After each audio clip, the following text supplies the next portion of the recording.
चल बेटा, वहाँ ऊपर क्या कर रहे थे? हाँ अच्छा मेरे को बताओ क्या हुआ? हाँ आपकी बॉल नीचे गिर गई? हाँ कोई बात नहीं, चाची आपको शाम को नया बॉल लाके देगी, ठीक है? अब तुम जाओ नीचे खेलो, जाओ।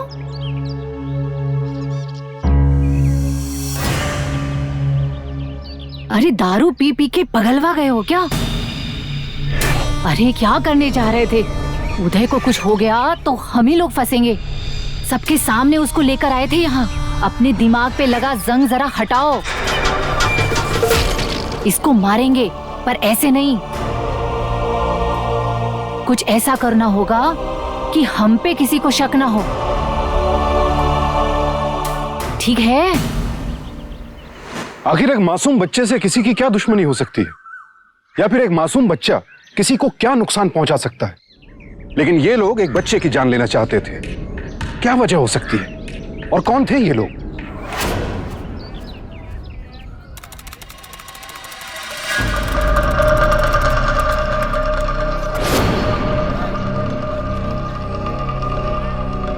चूहे मारने की दावा देना। ये लीजिए, 30 रुपए की है। इससे चूहे तो मरेंगे ना? हाँ हाँ भैया, लेकिन हाँ एक बात का ध्यान रखना, बच्चों से इसे दूर रखना। ठीक है ठीक है, तुम चिंता मत करो, हम इसे बच्चों से दूर रखेंगे। लेकिन इसे खा लेंगे ना तो वो मर भी सकते हैं। बच्चे छू भी नहीं पाएंगे। धन्यवाद।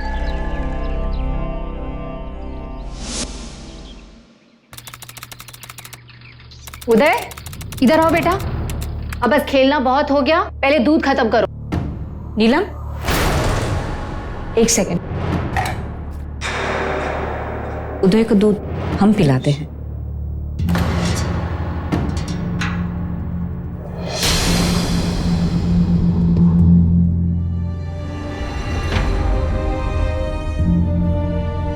अब हमारा उदय दूध पिएगा।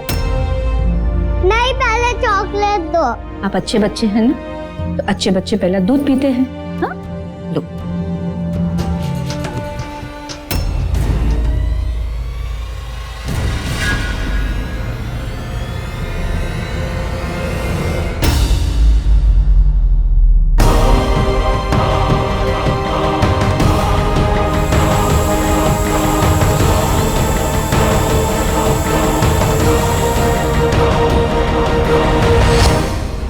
अरे वाह, कितना अच्छा बच्चा है, सारा दूध पी लिया। अब 2 चॉकलेट। चॉकलेट शाम को पापा आएंगे ना, वो आपके लिए चॉकलेट लेके आएंगे। अब आप दादी के साथ खेलें। इधर आओ जरा। नीलम। लक्ष्मण।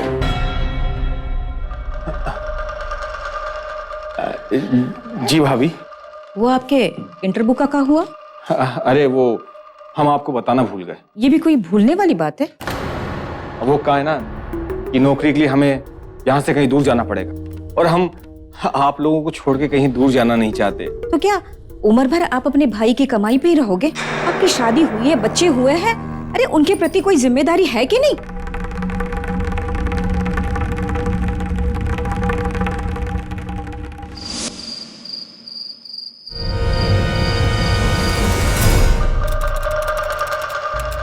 बच्चों जाओ, तुम लोग नीचे जाकर पढ़ो।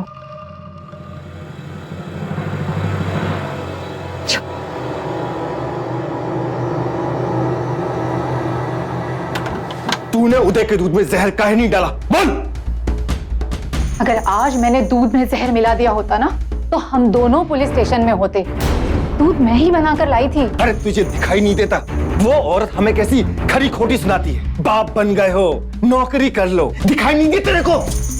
बस सब्र करो, हमारा भतीजा उदय मरेगा, लेकिन उसकी मौत कोई एक्सीडेंट लगनी चाहिए। देख मेरी बात कान खोलकर सुन ले, तुझे जो कुछ भी करना है जल्दी से कर।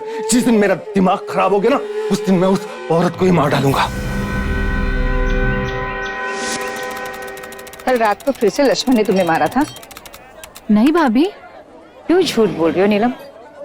भाभी उन्हें कभी कभी गुस्सा आ जाता है, पर वो पहले से काफी सुधर गए हैं। गुब्बारे ले लो, गुब्बारे। और आज सुबह तो वो नौकरी की तलाश के लिए भी निकल गए थे।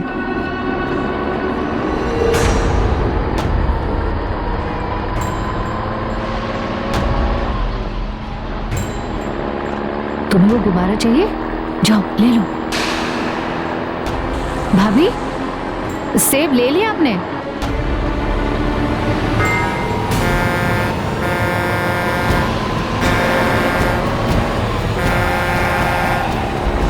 मुन्ना!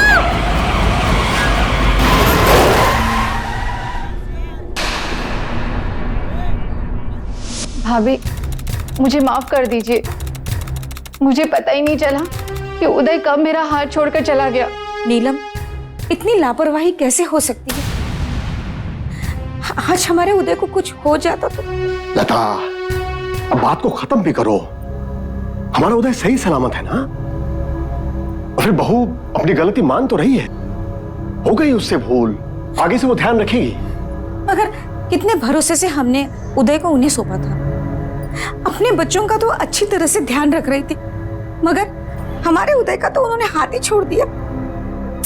तो सरासर लापरवाही है। बस देखो, हमारा उदय बिल्कुल सही सलामत है, कुछ नहीं हुआ है उसे।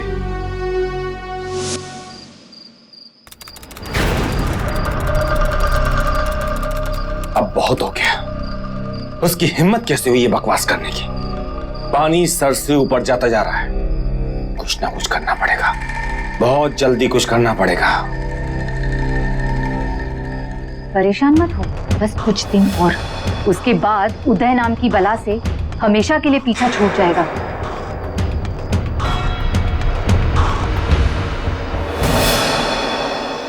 लेकिन हमें ये सब बहुत सावधानी से करना होगा। सबको ये लगना चाहिए कि ये कोई हादसा है, ताकि ना तो हम पर कोई उंगलियां उठे और ना ही कोई इल्जाम लगे और हमारा काम भी हो जाए। लक्ष्मण और नीलम अपने सगे भतीजे मासूम उदय की जान लेना चाहते थे, लेकिन उनके अपने घर में किसी को इस बात की भनक तक नहीं थी। सबके सामने वो दोनों बहुत भले बनकर रहते थे और पीठ पीछे मासूम उदय को मारने की ऐसी घटिया चालें सोचते रहते थे। अब अगला कदम क्या उठाने वाले थे? क्या इस बार वो अपने खतरनाक इरादों में कामयाब हो जाएंगे, या इस बार भी हालात और किस्मत उदय का साथ देंगे? बोलो बोलो। मुझे नहीं खाना है। अरे अब तो उदय हमारा खाना खाएगा। आप अच्छे बच्चे हो ना? भाभी, एक बहुत बड़ी खुशखबरी है, मुंह मीठा कीजिए। क्या बात है लक्ष्मण? हमको नौकरी मिल गई है। क्या? ये तो बहुत अच्छी बात है। नीलम, बहुत बहुत बधाई हो। आपको भी भाभी। नौकरी कहाँ मिली है? लखनऊ में। ये कौन से कंपनी में है? भाभी, दूध का पाउडर बनाने वाली एक बहुत ही बढ़िया कंपनी है, उसमें हमें नौकरी मिली है। ये देखिए। ये सब तो ठीक है, पर आप वहाँ रहेंगे कहाँ पर? भाभी, लखनऊ में नीलम के रिश्तेदार हैं, वहां पर हम कुछ दिन रहेंगे, फिर बाद में अच्छा सा मकान ढूंढ के हम वहां चले जाएंगे। चलो, ये तो बहुत अच्छी बात है, और इस खबर को सुन के आपके भैया तो बहुत खुश हो जाए। हाँ भाभी। नौकरी लग जाने पर कुछ दिन बाद लक्ष्मण अपने परिवार को लेकर लखनऊ चला गया। एक महीने बाद लक्ष्मण लखनऊ से अयोध्या आया अपने एक दोस्त के बच्चे की सालगिरह अटेंड करने। भैया के कॉलेज में परीक्षा चल रही है, तो भैया को छुट्टी नहीं मिली, वो नहीं आ पाए और हम आ गए। अब आप लोग आपस में मस्ती करो, बातें करो, मैं अम्मा को शरबत दे के आया। जी जरूर। अम्मा, जे लो शरबत। आए लक्ष्मण। चल यार, 2-4 पैक मारते हैं। नहीं यार, तुम लोग पियो। अरे लक्ष्मण, जरा इधर आना। अम्मा, का कछु चाहिए का? मुझे कुछ नहीं चाहिए, तू ना ऐसी बुरी चीजों से दूर ही रहे तो अच्छा है। भगवान करे तू इन सारी बुरी चीजों से दूर ही अम्मा, रहे। छोड़ दी मैंने। शुक्र है। अम्मा चलो ना, चलो। अम्मा संभाल के।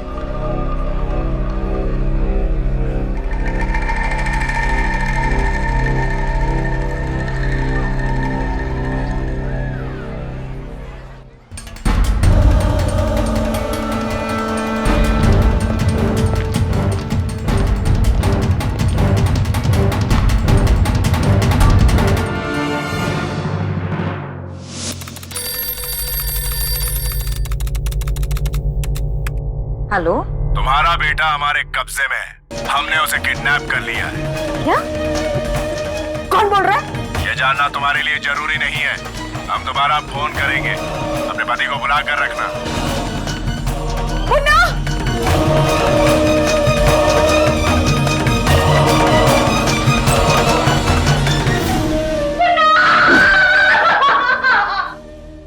मासूम उदय का अपहरण हो चुका था, लेकिन नीलम और लक्ष्मण ने अपने प्लान में बदलाव क्यों किया था? क्या चल रहा था उन दोनों के दिमाग में? उदय का अपहरण किया, उसकी हत्या नहीं की। क्या वक्त रहते पुलिस या उदय के माँ बाप को लक्ष्मण और नीलम की सच्चाई पता चल जाएगी और वो दोनों पकड़े जाएंगे, या फिर वो अपने खतरनाक इरादों में कामयाब हो जाएंगे? लता! लता! लता!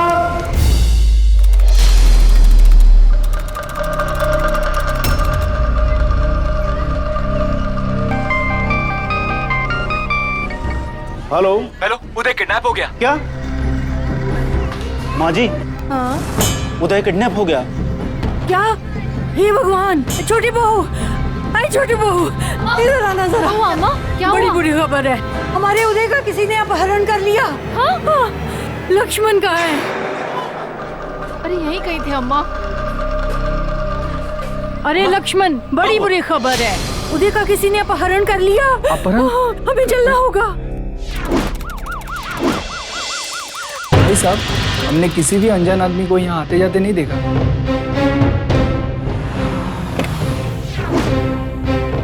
और कुछ जानते हो तुम? भैया, अरे लक्ष्मण कहाँ चला गया था तू? अरे कोई हमारे उदय को उठाकर ले गया नहीं? तो चाहिए, आप चिंता मत कीजिए, मैं आ गया हूँ ना, सब ठीक हो जाएगा। कौन है ये? ये मेरा भाई है, छोटा भाई लक्ष्मण। उस समय तुम कहाँ थे? उस समय हम अयोध्या में थे। जैसे हमें ये समाचार मिला, हम सब लोग अयोध्या से सीधे चले आ रहे हैं। लेकिन ये सब आप मुझसे क्यों पूछ रहे हैं? कहीं आपका मतलब ये? अरे नहीं, ऐसी बात नहीं है लक्ष्मण। इंस्पेक्टर साहब, ये मेरा भाई ऐसा कभी सोच भी नहीं सकता है। भैया ठीक है, इन्हें अपना काम करने दीजिए। देखिए इंस्पेक्टर साहब, उस वक्त हम अयोध्या में थे, बर्थडे पार्टी चल रही थी।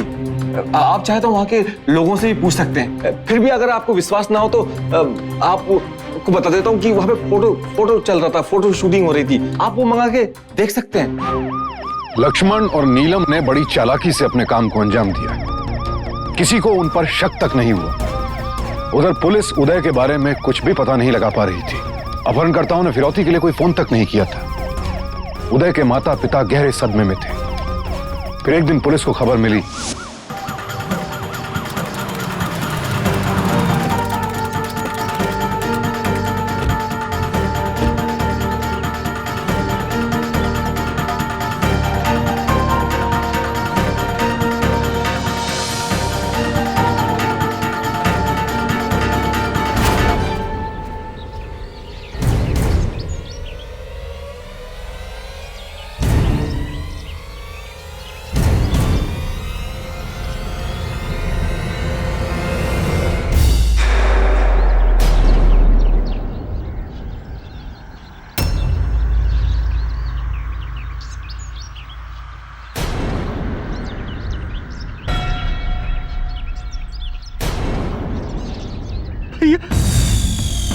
उदय, यहाँ इंस्पेक्टर, ये लॉकेट मेरे बेटे का ही।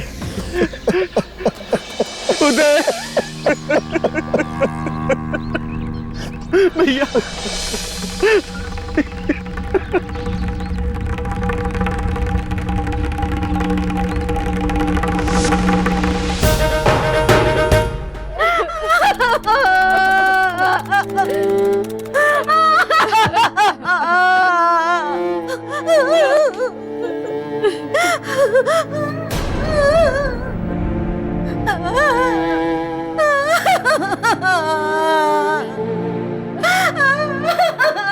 मुन्ना चला गया हमें छोड़ के।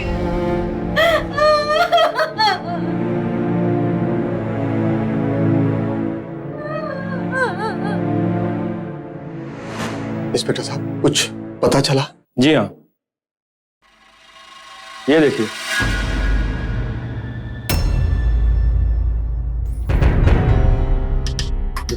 हाँ, ये किसी महंगे इंक पेन का ढक्कन है और आजकल बहुत कम लोग इसका इस्तेमाल करते हैं। जी हाँ, लेकिन मैं करता हूँ इस्तेमाल ऐसा। मैं जानता हूँ, इसीलिए मैं आपके पास आया हूँ। आपके किसी पेन का ढक्कन तो नहीं खोया है? जी हाँ, खोया है। लेकिन आप ये सवाल क्यों पूछ रहे हैं? मैंने सुना है कि सफेद कुर्ता बहुत पहनते हैं। जी हाँ, सफेद रंग मुझे बहुत अच्छा लगता है। किसी ऐसे ही कुर्ते का कोई बटन टूटा हुआ है आपका? इंस्पेक्टर साहब, अब क्या पूछना चाहते हैं सीधे सीधे पूछिए ना, कहिए ना क्या कहना चाहते हैं आप। दरअसल बात यह है कि ये सारी चीजें आपके बेटे के डेड बॉडी के पास से मिली और इसमें डायमंड का एक छोटा सा टुकड़ा भी है जो शायद आपकी अंगूठी का है। देख लीजिए।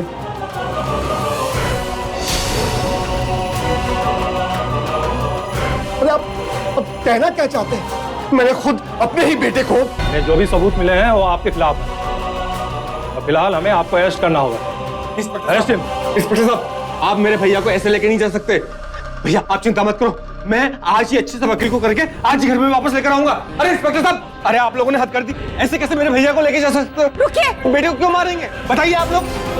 आप मेरे पति को कहाँ ले जा रहे हैं? अरे इंस्पेक्टर साहब, भैया अपने बेटे को क्यों मारेंगे? क्या किया है इन्होंने? भाभी, इन लोगों का मानना है कि हमारे उदय को भैया ने ही मारा है। ये ऐसा नहीं कर सकते। नहीं, मैं इन्हें आपके साथ कहीं लेके जाने नहीं दूंगी। नहीं जाने दूंगी आपके साथ मैं इन्हें।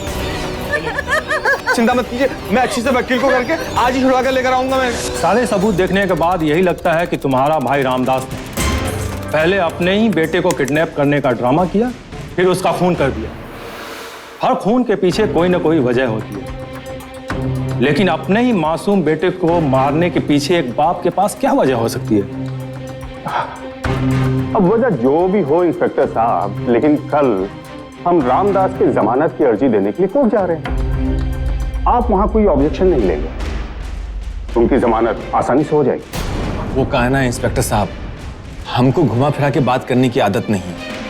आप इस केस को रफा दफा करने के लिए कितना पैसा लेंगे बोलिए, हम देने को तैयार हैं। एक पुलिस वाले को रिश्वत देने के इल्जाम में तुम्हें भी अंदर कर दूं? बोल। नहीं नहीं नहीं इंस्पेक्टर साहब, आप गलत समझ रहे हैं। वो कहना कि हमारे बड़े भैया बहुत ही सीधे इंसान हैं, एक बार गलती हो गई उनसे, उसके लिए उन्हें इतनी बड़ी सजा नहीं मिलनी चाहिए। तुम कहना क्या चाहते हो? अब क्या बताएं इंस्पेक्टर साहब, तंग आ गया हूं मैं इन सबसे। और हकीम वैद मंदिरों के चक्कर काटते काटते थक गया हूं। देखिए, मना मत कीजिए, बस एक आखिरी बार हम उस डॉक्टर के पास जाते हैं। हमने सुना है कि वो शहर के मशहूर डॉक्टर हैं और उनके इलाज से काफी लोगों को बच्चे भी हुए हैं। इस बार सिर्फ आप मेरे साथ चलिए, बस एक बार। लता, हर डॉक्टर यही कहते हैं कि तुम बिल्कुल ठीक ठाक हो, तुम्हें कोई कमी नहीं है, तुम माँ बन सकती हो। उसके बावजूद अगर तुम्हें बच्चा नहीं हो रहा है तो कहीं ना कहीं इलाज की जरूरत मुझे है, तुम्हें नहीं। तो भैया को समझ में आ गया कि उन्हीं में कमी है, बस वो भगवान की मर्जी मानकर जिंदगी जीने लगे। यानी तुम कहना चाहते हो कि तुम्हारी भाभी ने तुम्हारे भैया के साथ धोखा किया और वो बच्चा तुम्हारे भैया का नहीं है? जी हाँ, जब भाभी पेट से हुई तो हम सभी बहुत खुश थे, बहुत खुश, लेकिन भैया खुश नहीं दिख रहे थे।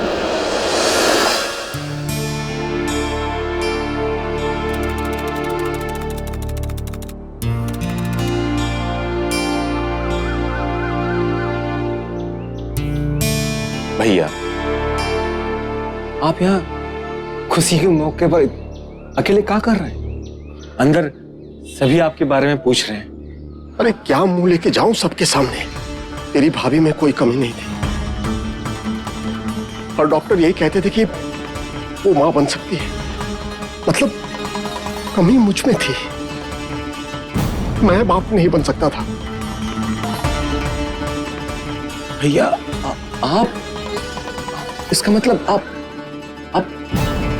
भाभी भी शक कर रहे हैं? अरे तो और क्या करें, अगर मैं बाप नहीं बन सकता तो अच्छा।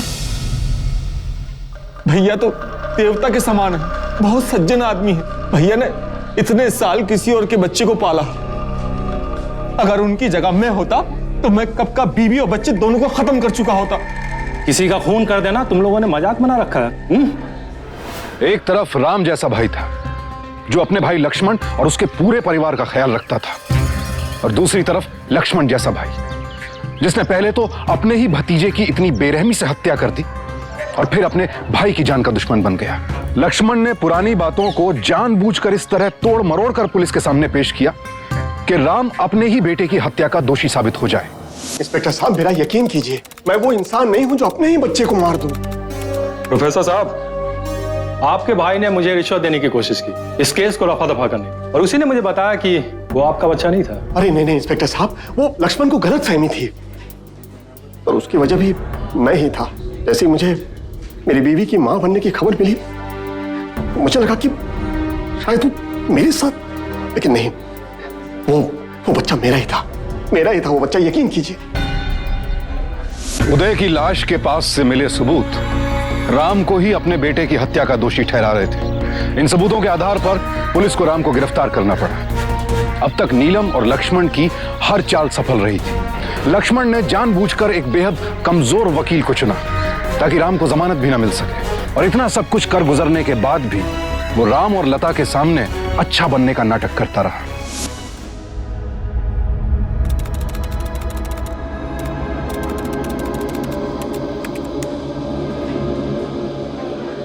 भैया आप चिंता मत कीजिए, सब ठीक हो जाएगा।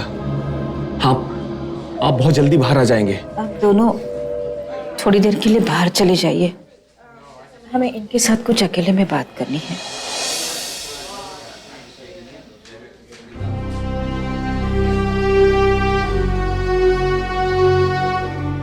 क्या आपको सचमुच ऐसे लगता था कि हमारा बेटा उदय हमारा अपना बेटा नहीं? बोलिए ना। इतने साल हम आपके साथ रहे, मगर आपने हम पर विश्वास ही नहीं किया। लता, थोड़ी देर के लिए हम कमजोर पड़ गए, लेकिन मेरा यकीन मानो, जैसे ही मैंने उदय को देखा, उसे गोद में लिया, तो मेरा सारा शक दूर हो गया। मुझे यकीन हो गया कि वो हमारा ही बच्चा है। मैंने जो तुम पर शक किया था, उसकी सजा मिली है मुझे। हमारा बच्चा नहीं रहा वो।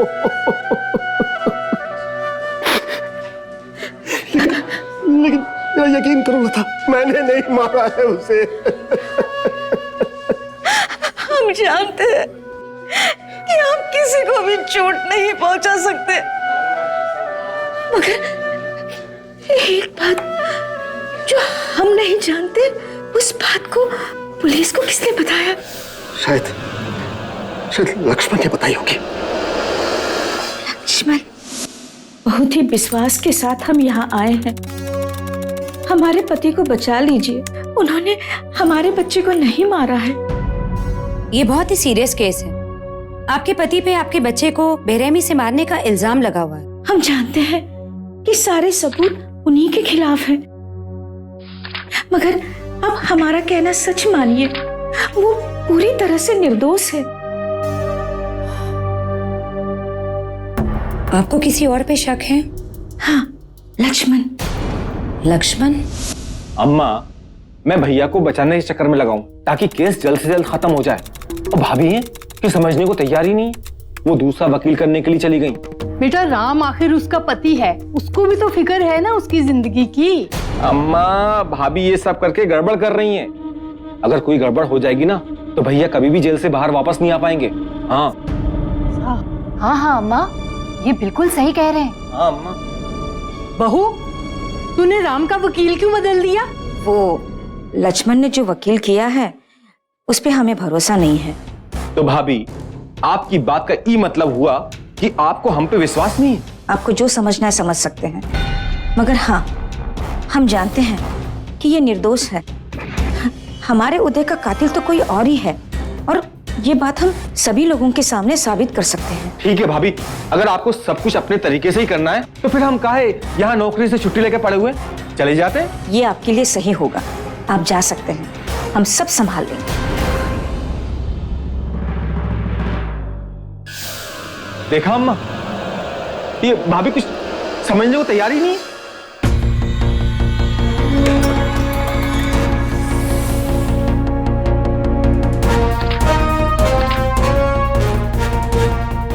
ये फाइल कौन सी है?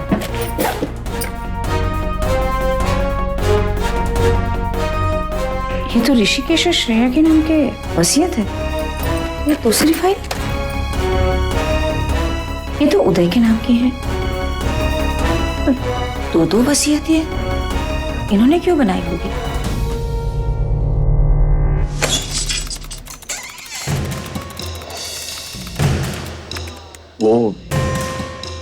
वो लक्ष्मण कह रहा था कि तुमने वकील बदल लिया है। हाँ। एक कोर्ट कचहरी का चक्कर तुम लक्ष्मण पर ही छोड़ती तो अच्छा होता। उसे समझता है ये सब। ये फाइल, ये क्या है?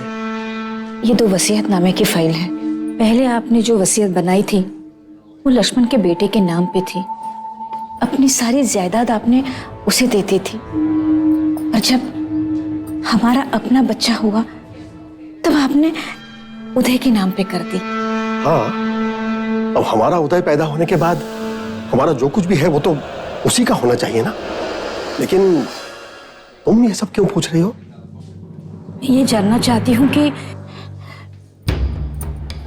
कहीं ये वसीयत बदलने के बाद आपने लक्ष्मण से तो नहीं की? हाँ। ओ, कहीं तुम ये तो नहीं सोच रही हो ना कि लक्ष्मण जानबूझकर ये सब कर रहा है? नहीं लता, नहीं, ये नहीं हो सकता। लक्ष्मण कभी भी ऐसा नहीं कर सकता। पर किसी ने तो हमारे बेटे के साथ किया है ना, आपको भी तो फंसाया है। देखिए, हमारे बच्चे को तो मैं नहीं बचा पाई, मगर आपको मैं इस जेल से छुड़ाना चाहती हूँ। अब देखिए, मेरी बात मानिए, सिर्फ मेरा साथ दीजिए, सिर्फ साथ दीजिए।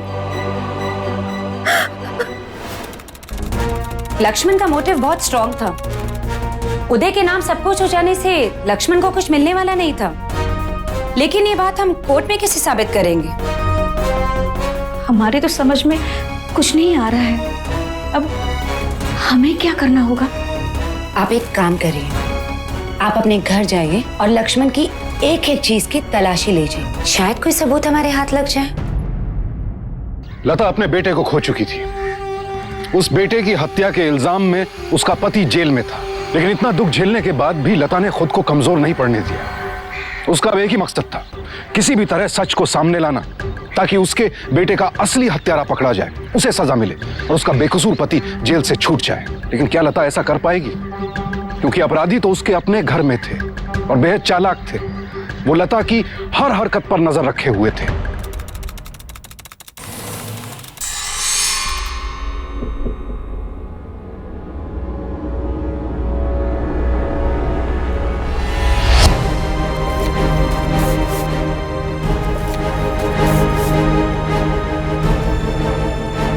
भाभी, दूध का पाउडर बनाने वाली एक बहुत ही बढ़िया कंपनी है, उसमें हमें नौकरी मिली है। ये देखिए लेटर।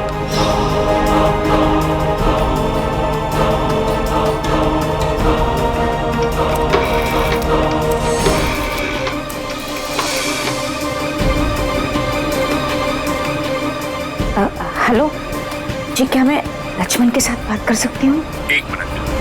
भाभी, आपकी चाय।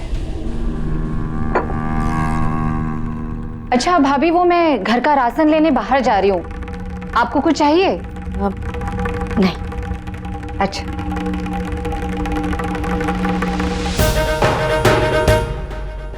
हाँ जी। मैम, हमारी कंपनी में इस नाम का कोई नहीं है। क्या?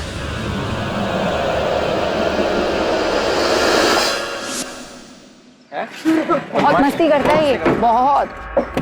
बैठो जल्दी बेटा, आगे।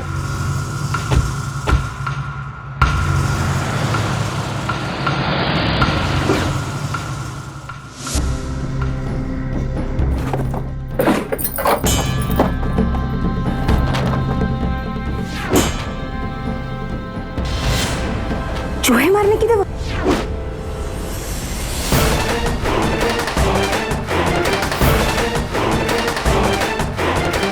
ट्रेन का टिकट, वो भी फैजाबाद से अयोध्या आने जाने का?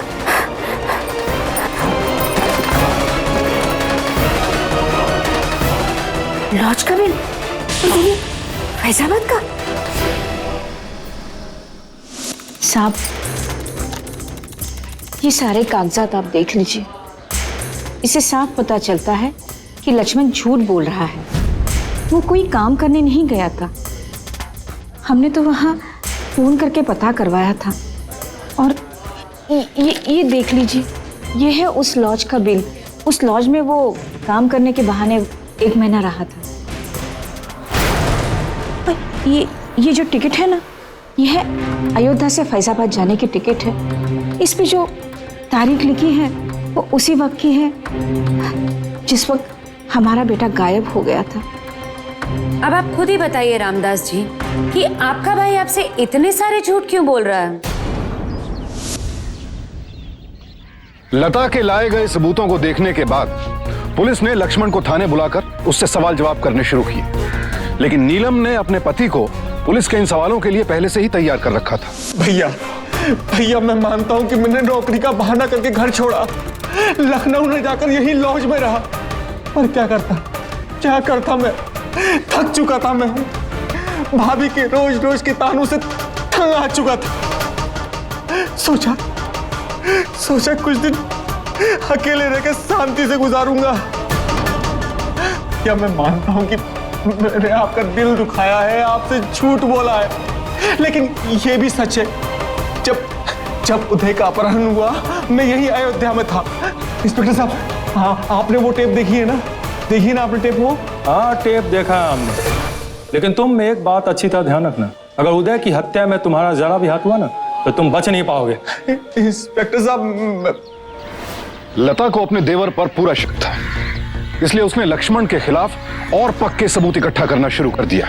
लक्ष्मण भी समझ चुका था कि लता उसके लिए मुसीबत बन सकती है और वो उसे हर हाल में रोकना चाहता था, लेकिन वो कुछ कर पाता इससे पहले ही लता ने उसे अपने घर से चले जाने के लिए कह दिया।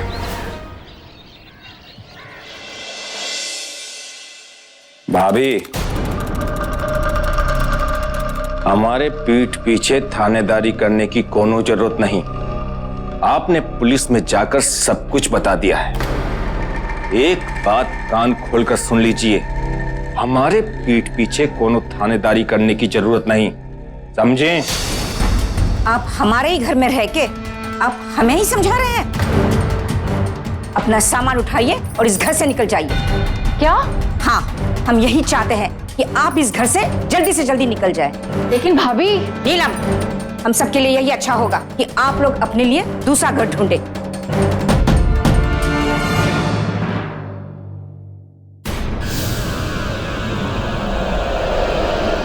इसका टाइम आ गया। देखिए, ये मर्डर केस है, इसलिए आपके पति को बेल मिलने में थोड़ा वक्त लग रहा है, लेकिन मुझे पूरी उम्मीद है कि इस बार उन्हें जमानत जरूर मिल जाएगी। जी ठीक है।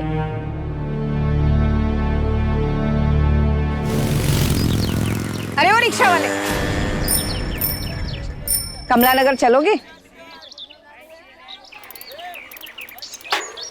चलो भैया।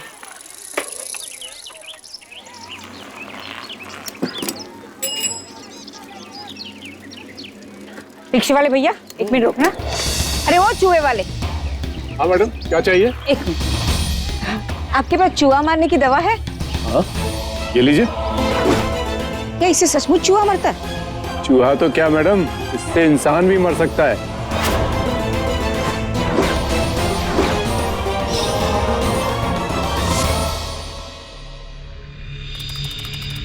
नीलम, तेरी लिखावट पे किसी को शक तो नहीं होगा ना? चिंता मत करो, आज भी किसी को कुछ पता नहीं चलेगा। सबको यही लगेगा कि भाभी ने ये चिट्ठी आत्महत्या करने के पहले लिखी है और वो अब अपने बेटे के दुख में और जीना नहीं चाहती। नीलम, हमें ये काम जल्दी खत्म करना पड़ेगा। अगर देर कर दी तो वो औरत कभी भी कोई भी नई मुसीबत खड़ी कर सकती है हमारे लिए, समझी?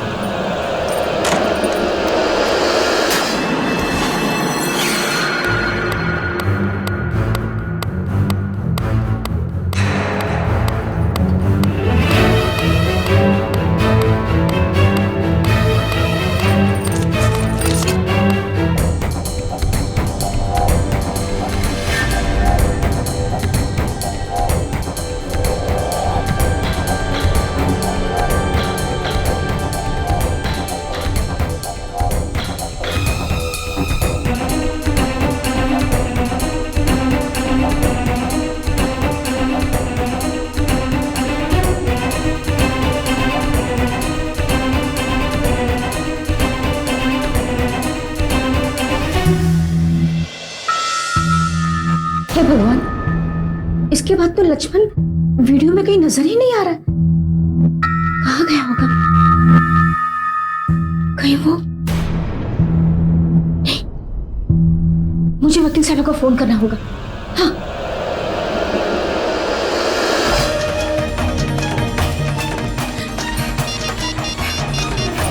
हेलो वकील साहब।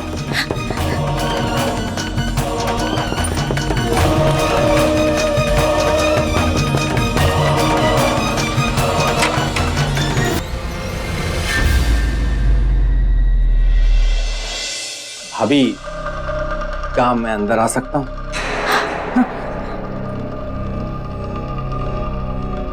भाभी, कछु जरूरी काम तो नहीं कर रही थी ना? नहीं नहीं, बस टीवी देख रही थी। भाभी, हम और नीलम आपसे कुछ जरूरी बात करना चाहते थे। किस बारे में? भाभी, मुझे पता है कि आप हम दोनों से नाराज हैं, लेकिन भाभी आप हमको माफ कर दीजिए। हमारा विश्वास कीजिए, विश्वास कीजिए। हम किसी का दिल दुखाना नहीं चाहते थे। भाभी, माफ कर दीजिए। भाभी, हमारे भी तो छोटे छोटे बच्चे हैं। अब ये घर छोड़कर हम लोग कहाँ जाएंगे? भाभी, हमें माफ कर दीजिए ना। क्या क्या क्या? भाभी, आप कितनी अच्छी हैं। नीलम जानती थी कि आप हमें माफ कर देंगे। नीलम को मालूम था कि आप हमें माफ कर देंगे। देखिए, इसलिए नीलम आपके लिए अपने हाथों से दूध लेकर आई है। पी लीजिए, पीजिए। नहीं नहीं, मुझे दूध नहीं चाहिए, मेरा पेट भरा। भाभी, ये कहा है, अगर आप दूध नहीं पिएंगी तो हमें लगेगा कि आपने हमें माफ ही नहीं किया। हाँ? नहीं नहीं, मैंने माफ कर दिया। बस अब आप मुझे अकेला छोड़ दीजिए बस। भाभी, ये आप क्या देख रही है? कुछ नहीं, मैं बस टीवी देख रही थी।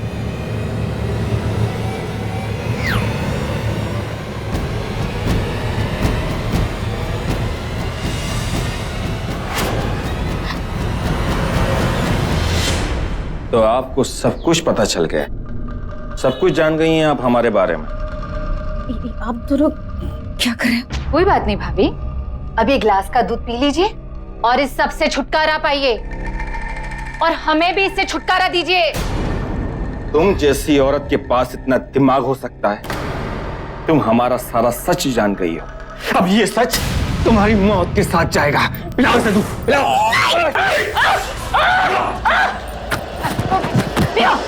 अरे तुम्हें भी तुम्हारे बुतुआ की तरह खत्म कर देंगे। हमें तकलीफ खत्म हो जाएगी।